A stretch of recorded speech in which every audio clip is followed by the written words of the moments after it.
ښاغلی مفتي صاحب یو محترم ورور پیغام پرېښی دی او پوښتنه یې کړې ده. پوښتنه یې په دې ډول ده، وایي چې یو برمې والا ته یو چا وویل چې ما ته په مځکه کې 100 ګزه برمه راووهه. برمچي وویل چې صحیح ده. برمچي برمه شروع کړه. کله چې 50 ګزه ووهله هغه برمه وچه سول. د دغې برمې د وهلو په جریان کې برمه نړېدل کول. نو برمچي د وهلو په جریان کې پیپونه ور واچول، نو هغه پیپونه هلته پاته سول. بیا یې بل ځای 50 ګزه برمه ور ووهل، هغه کامیابه سوله. اوس مځکې والا وایي چې زه د 50 ګزو پیسې درکوم، ځکه په هغه وچه برمه کې زما پیپونه تا ضایع کړل. او برمچي بیا د 100 ګزو پیسې غواړي.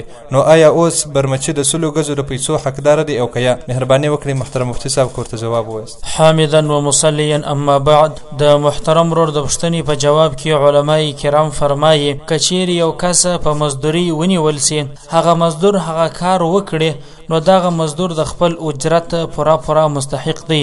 او که مزدور په دغه عمل کې یا د په لاس باندې یو شی هلاک سي بیله د غفلت یا بیله د تجاوز، نو پر د باندې زمان نسته.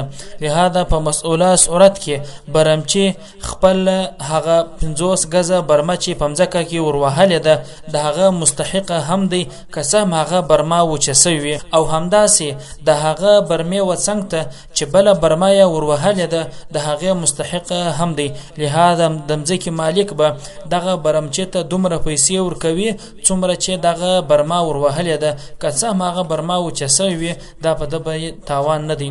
او همداسې دغه د مځکې مالک چې ورته وایي په دغه برمه کې تا زما پیپونه راضایع کړي دي، د هغه تاوان هم د برمچې څخه نسي اخیستلی.